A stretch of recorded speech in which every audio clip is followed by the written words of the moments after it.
Bueno, me voy a otro escenario completamente distinto porque me voy a centrar en el tema que nos trae hoy aquí, lo de ecos contemporáneos de las identidades, que me hizo repensar y plantearme la cuestión esta de las identidades. Lo primero que me surgió fue la duda de si la identidad de una persona es estable y es lo que conforma y en qué medida influye la capacidad de introspección. Es sabido que uno se ve a sí mismo siempre igual y siempre diferente.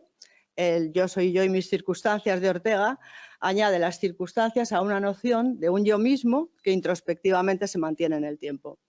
En esa reflexión me propongo repasar la concepción de la identidad del sujeto, de persona, en Castilla del Pino, pues ha sido mi mentor y son los que han conformado mi práctica profesional a lo largo de 30 años. Desarrollaré, ahora sí. ¿No?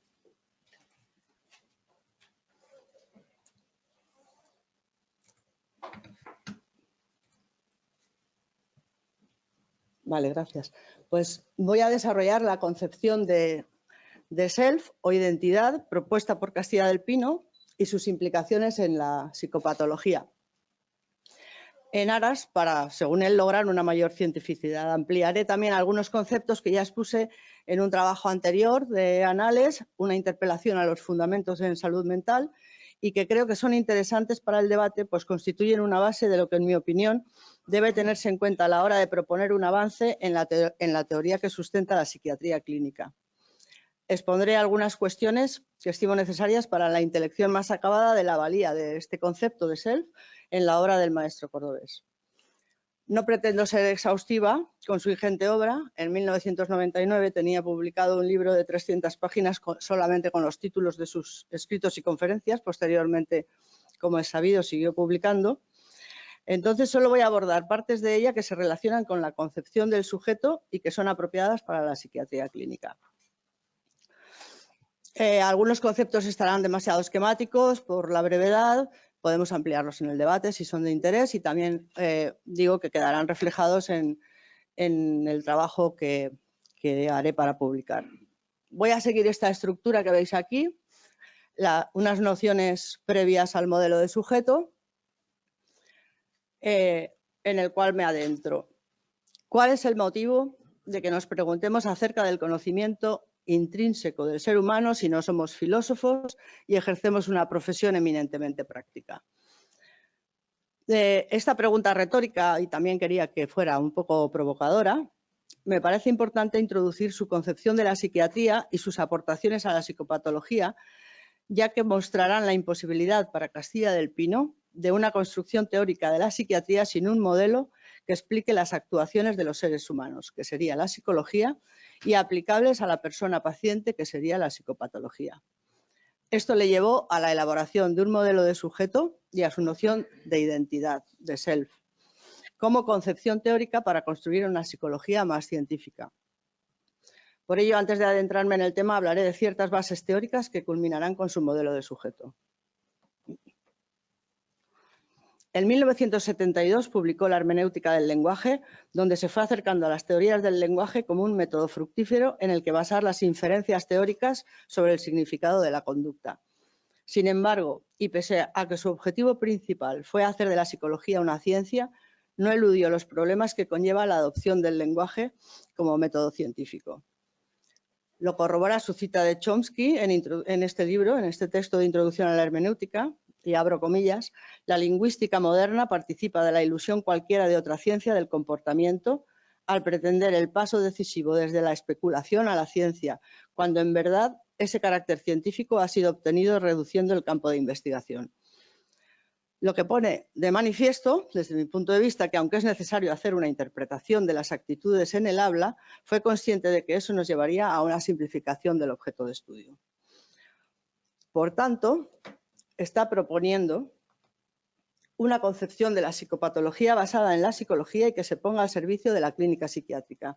Una doctrina, como él mismo la llama, o un corpus teórico coherente entre psicología, psicopatología y psiquiatría clínica. Para él, la psiquiatría, que es aquel ámbito del saber institucionalmente médico, debe estudiar la patología de la parte del ser humano que es la psique. Desde finales del siglo XVIII la psiquiatría se institucionalizó y la incorporación de la psiquiatría a la medicina supuso una conquista del pensamiento positivista dominante en todo el siglo XIX y XX. Pero no cerró este campo de estudio aseverando, comillas, a pesar de que hoy en día la psiquiatría pertenece a la medicina, no puede afirmarse que esto sea ni históricamente ni socialmente inmutable. Ya veremos.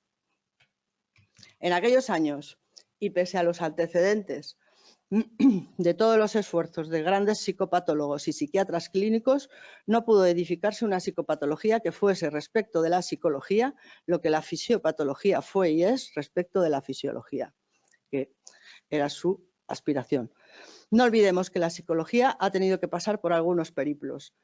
Se ha tenido que desligar de la filosofía para perder ese carácter especulativo y pasar a adoptar técnicas experimentales para acercarse a una ciencia positivista que era la vigente en aquellos momentos. La naturaleza de la conciencia humana, que había constituido un territorio reservado a la reflexión filosófica, fue abordada paulatinamente por el método científico. Esto es importante ya que nos ilustra acerca de que el objetivo primordial de toda disciplina que pretenda ser científica es demarcar su objeto de estudio. Es entonces cuando ese objeto de estudio de la psicología se convierte en la conducta, cobrando especial importancia el conductismo y la psicología experimental. También es una época en la que aparece y tiene florecimiento el psicoanálisis como contrapunto a ese empobrecimiento del objeto de estudio de la psicología conductista. Así, de esta manera, la psicología pasó de ser una psicología de facultades a una psicología de funciones, una psicología fisiológica por todos estudiada en la universidad. Es decir, la psicología académica que se ha estudiado en medicina y me temo que también en psicología, ha sido un listado de funciones que no han dado cuenta de la patología que luego encontraba el psiquiatra clínico. Se definía la alucinación como un trastorno de la percepción, esto ya se ha comentado esta mañana, pero la percepción de un sentido como el auditivo, por ejemplo, oír voces, solo podemos tener constancia de lo que se nos dice y lo que inferimos. Lo que inferimos es que el alucinante hace exteriores objetos que solo tienen existencia en su mundo interior. Y ese mundo interno es psíquico, es del sujeto en su conjunto, en una situación determinada, que es de lo que trata justamente la psicopatología. La percepción establece una relación entre objeto y sujeto y es precisamente esa categorización de relación situacional lo que le imprime el carácter de psicológico, pues es todo el sujeto el que está interviniendo en el proceso perceptivo. Si solo consideramos la percepción como función, no atenderemos al contenido de esta, al tema de lo que oye, y no tendremos acceso al sujeto. Pasa lo mismo con otras funciones, como la conciencia, la voluntad, que no han dado los frutos esperados de explicación de la patología psiquiátrica, como la angustia, las alucinaciones, los delirios, ni ese listado de funciones proporciona una coherencia que las convierta en ese ser humano que es autoconsciente de sí mismo, de su identidad, alteridad de la realidad de su entorno y todo esto con sus actuaciones llamadas por Castilla del Pino actos de conducta, que es el vector visible para el psicopatólogo. Y por lo tanto, la psicopatología se convertía, y me temo que aún hoy, en una mera catalogación de síntomas con miras a su significación para el diagnóstico clínico al modo de la semiología médica. Como ejemplo vivo de esto, en 1980 Vallejo Ruilova, en su texto hiperconsultado por estudiantes todavía hoy, Introducción a la psicopatología y psiquiatría, hacía la siguiente enumeración: psicopatología de la conciencia, de la atención, de la memoria, de la percepción, de la afectividad, de la psicomotricidad, del sueño, de los trastornos sexuales, de la inteligencia. Aunque ya en 1991, es decir, 11 años después, y en su tercera edición introdujo ciertos cambios en esta enumeración. No aparece la psicopatología del sueño, sino los trastornos, y no aparece tampoco la psicopatología de los trastornos sexuales, sino la conducta y patologías sexuales. ¿A dónde quiero llegar con esto? Pues que la psicopatología no ha constituido un corpus teórico coherente que pueda dar cuenta de la persona sujeto en su conjunto, sino que es un listado de cualidades que pueden cambiar según escuelas o la creencia ortodoxa, como también se ha citado esta mañana, de cada maestro. Igualmente, pero ya en este siglo, en el año 2001, Egilu Zurutxurtu, que es un texto también muy consultado en su libro Introducción a la psicopatología, sigue el mismo esquema: conciencia, memoria, atención, percepción, aclarando en la introducción que ellos utilizan el término psicopatología como sinónimo de semiología. ¿Debe ser la psicopatología simplemente una semiología? Su prologuista, mi admirado por otras razones el doctor Guimond, felicita a los autores por hacer este esfuerzo de vuelta a lo que él denomina la psicopatología descriptiva, pues la ciencia de la psiquiatría, entrecomillado de él, necesita de esta psicopatología y critica la proliferación de test, entrevistas estructuradas, escalas de valoración, diciendo, y cito, comillas, solo las medidas fisiológicas totalmente involuntarias e inconscientes, como las medidas neurofisiológicas cerebrales, las nuevas técnicas de neuroimagen, las pruebas bioquímicas, pueden considerarse objetivas. Incluso en estos métodos hay numerosas variables que interfieren, como motivación, afecto, adaptación, elaboración introspectiva, tipo de personalidad, nivel socioeconómico, etc. Fin de la cita del doctor Guimond. La psicopatología descriptiva es un listado de funciones que no necesariamente necesitan analizar los temas o lo que hoy llamaríamos el contenido de la función alterada.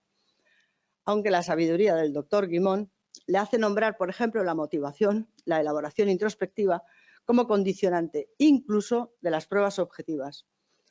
Esto, desgraciadamente, no le lleva a que cuestione esa base de la teoría psicológica que sigue siendo puramente descriptiva. Sin embargo, Castilla del Pino sí percibió esos límites de la fenomenología, analizando a los fenomenólogos y señalando que incluso el gran Jaspers, por todos admirado, introdujo cierta hermenéutica en la descripción de la vivencia. Cuando se refiere a fenómenos comprensivos, está obligando al observador a interpretar, a realizar esfuerzos explicativos ad hoc. Pero a pesar de ello, esta interpretación entra como por la puerta de atrás. Una vez constató la insuficiencia de la fenomenología para dar cuenta de la psiquiatría clínica, consideró otras disciplinas o saberes que puedan ocuparse del proceso psíquico anormal. Por supuesto que este presupone alguna modificación del organismo y para estudiar la naturaleza de dicho acto psíquico anormal, la psiquiatría se vale de la bioquímica, la neurofisiología, etcétera, pero como acto psíquico tiene un sentido y para interpretarlo ha de fundamentarse en otros saberes como la psicología motivacional, la psicología dinámica y el psicoanálisis, psicología descriptiva, antropología cultural, etcétera, y la lingüística. Castilla del Pino no quiere separarse de la medicina, pero admite que el psicoanálisis, que finalmente sí se separó de la medicina, es el único cuerpo teórico que da un modelo de sujeto intrínsecamente coherente, aunque en su opinión carece de la posibilidad de una comprobación, verificación, utilizando el método científico exigible a cualquier ciencia. Por lo tanto, para él, la psicología debe fundamentarse en todos los sectores del saber que arrojen luz respecto de la motivación de la conducta, entendida esta como relación del sujeto con la realidad. De esta manera concluyó que la psiquiatría no solo es heteróclita, es decir, que se vale de distintos procederes, sino que también es heterológica, que concierne a diferentes epistemologías. Por una parte la patología médica y por otra parte la persona psicosocial. Así diferenció la psiquiatría biológica para estudiar la naturaleza biológica de la alteración psíquica y la psiquiatría que él llamó etodinámica para referirse al estudio de la alteración psíquica como conducta significante del sujeto para la relación interpersonal. Esta denominación nos trae como recuerdo la elaboración teórica de Henry A. y a su modelo explicativo de la psiquiatría que puso el nombre de organodinámica. Sin embargo, desde mi punto de vista, sí Castilla se atrevió a dar ese salto cualitativo y en lugar de partir del modelo jacksoniano de localizaciones cerebrales como hizo Henry A., saltó desde la biología sin ignorarla a la conducta, pues la neurofisiología debe ser abordada desde una ciencia específica, la psiquiatría biológica, que nunca dará cuenta de la motivación del comportamiento.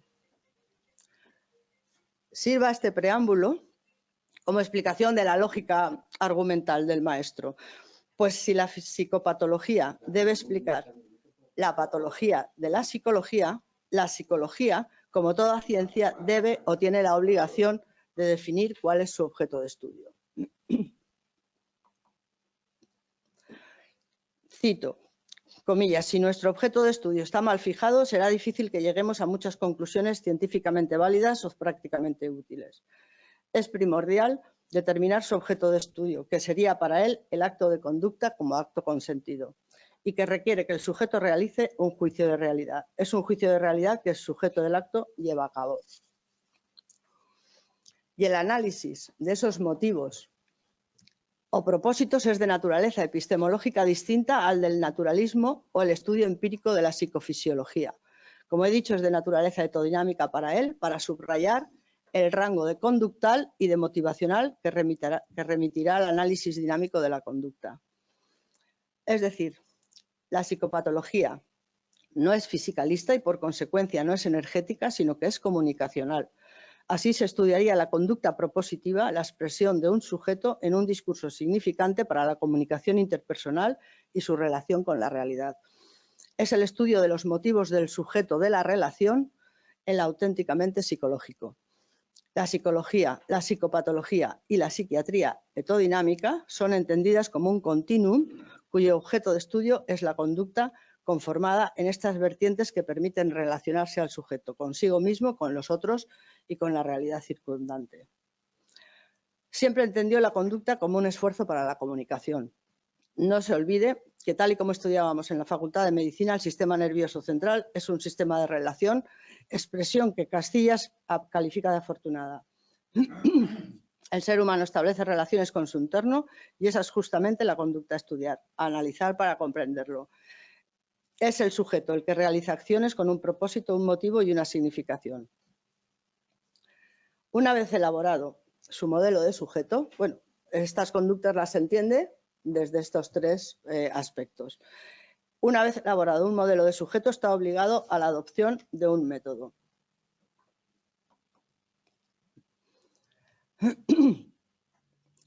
Toda ciencia está obligada a elaborar un modelo, en el caso de la psicología, un modelo de sujeto en el que en su concepción intervengan los factores de los que dispone para la ejecución de los actos de conducta.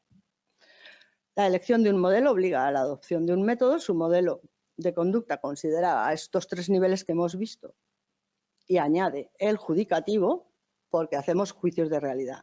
Por eso su modelo lo llama judicativo. Su método, el hermenéutico. Hay que describir, pero no solo. Hay que interpretar lo que se ve y lo que se excluye. Hay que hacer, por lo tanto, un esfuerzo hermenéutico.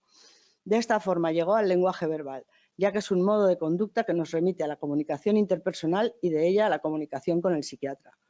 No olvidemos que también abordó las escuelas semánticas y pragmáticas que podían proyectar luz sobre la lingüística del habla. Por tanto, pasamos a estudiar el habla. Todo mensaje emitido tiene una intención que no necesariamente coincide con la locución. Todos conocemos el trillado ejemplo de hola, ¿cómo estás? La intención no necesariamente es que te cuenten su estado de salud física y mental o que te señalen si se está sentado de pie, como decía el chiste. En la mayoría de los casos es un simple saludo de cortesía cuya intención, es decir, su metamensaje, es establecer una comunicación al encontrarse, del mismo modo que se podría decir ya he llegado, ya estoy aquí.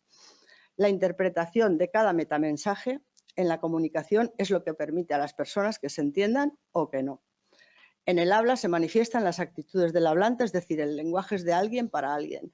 Y el lenguaje verbal cumple dos funciones comunicativas, la denotación de cosas y la valoración que se hace de ellas, que es la connotación. De ahí las indicativas y las estimativas. Desglosó la función informativa y expresiva de los lingüistas, sabiendo que son un todo, una misma cosa que en último término dará cuenta de la identidad del sujeto, pues tiene sentido, ya que todo está basado en una semántica del habla que remite a la identidad del sujeto. Eso es lo que nos interesa como psicopatólogos, ya que es a la que nos remite su conducta, por lo que se va a esforzar por delimitar la identidad del sujeto. Y sabemos que los conceptos de identidad son muy variados e incluso dispares. Nos podemos referir a la identidad nacional, a la identidad sexual, a la identidad religiosa. Todas pretenden mostrar algo que asemeja y hermana a un grupo, aunque la identidad referida a la persona puede acoger todas esas identidades.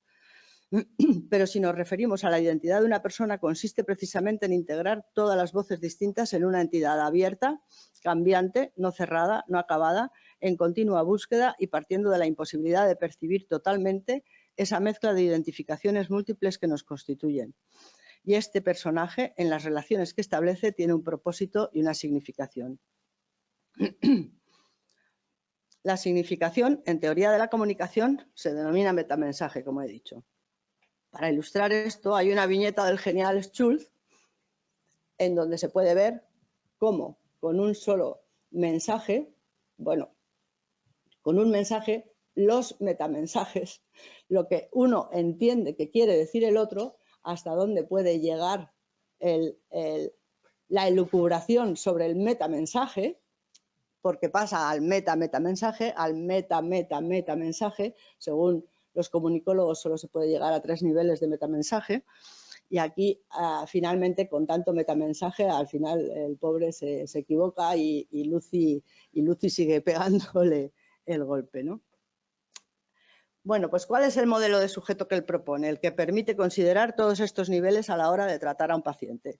Es el self o identidad como sujeto hablante, como sujeto discursivo, para permitir al psiquiatra o psicopatólogo tener una referencia a la hora de abordar a un paciente. El análisis del discurso es el mejor acceso al mundo del paciente, tanto a su mundo interno como a su conducta.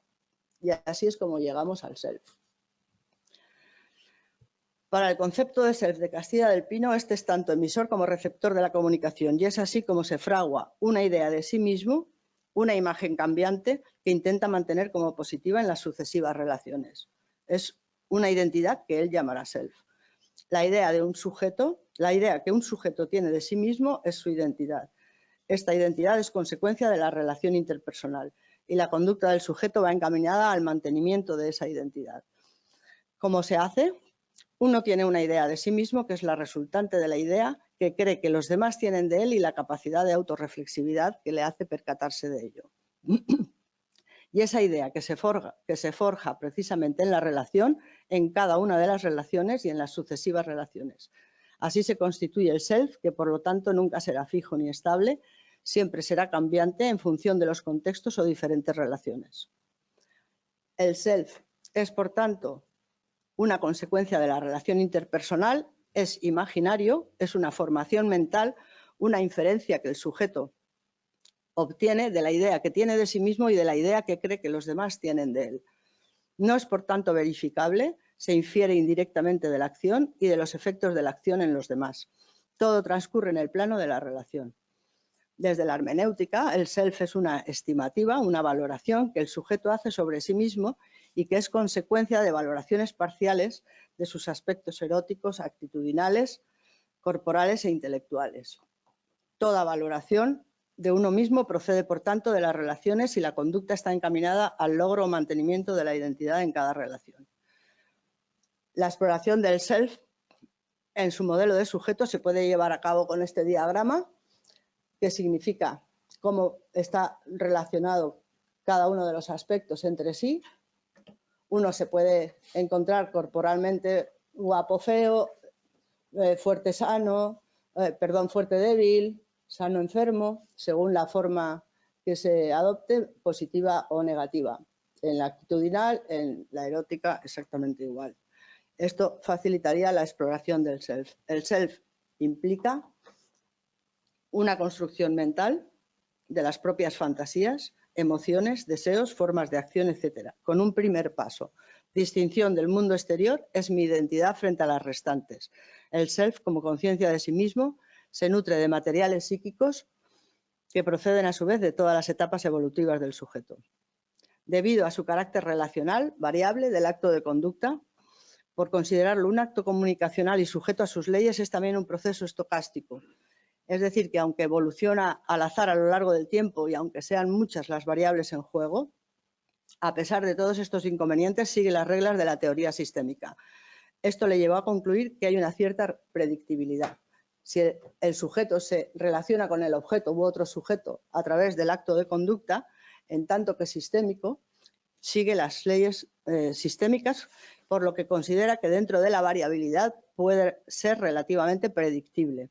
Al ser al menos en parte predictible, considera ciertas conductas como paradigmáticas, que serían patrones de conductas. Por lo tanto, pasamos al último punto, lo que él considera las conductas paradigmáticas. La exploración del paciente se realiza desde el concepto de crisis. Cito, la crisis del self surge como angustia ante la posibilidad de ruptura de la relación y con ello la desubicación de nuestra identidad. Aquí vemos cómo él hace tres clases de conductas paradigmáticas, sexuales, actitudinales y judicativas, que la judicativa se refiere a la distinción dentro-fuera, si me pertenece a mí o pertenece al mundo exterior, y aquí pues ha pasado olímpicamente del tema corporal, con lo cual patologías del tipo de la hipocondría o del tipo de la anorexia que se habla esta mañana, pues no tendría dónde entrar. Bueno, pues desde el concepto de crisis es como se hace la exploración del paciente. La psicopatología la consideró y la desarrolló a partir de los presupuestos teóricos que acabo de hacer una somera exposición, espero que no demasiado aburrida, y con el modelo de SELF que consideró útil para la psicología y para la psicopatología. Es obligatorio explorar el SELF como sujeto relacional y evaluar la posible crisis que acontece. La psicopatología la lee, digamos, desde el diagrama de SELF y estos cuatro aspectos que hemos visto. Como digo, la conducta adjudicativa es una categorización lógica, un discurso propio del yo, mediante el cual se adecua la realidad al denominado principio de realidad. Es la discriminación dentro-fuera, que también se llama clivaje por el psicoanálisis. Si es algo percibido, si es algo pensado, si es algo deseado. Lo primero es determinar si el objeto del que se habla existe en la realidad interna o externa, denotación, y luego atribuir o negar ciertas cualidades o significaciones a ese objeto, que sería la connotación. Por lo tanto, eso es lo que llama el modelo adjudicativo del acto de conducta. Bueno, pues a modo de resumen, he hecho unos puntos. Desde mi punto de vista, el punto 1, Castilla aborda sin cortapisas los problemas básicos de la psicología, considerándola como ciencia y basándose en la historia de la psiquiatría. No desdeña todas las investigaciones que hayan podido aportar luz sobre qué es eso de la psique y cuáles serían las relaciones entre la mente y el soma. Y aclara que siendo la base somática imprescindible y necesaria, como es obvio, no es suficiente. Pero la importancia de la psicología estriba en que si quieres conocer las causas de una patología tienes que entender cuál es el funcionamiento normal del sistema.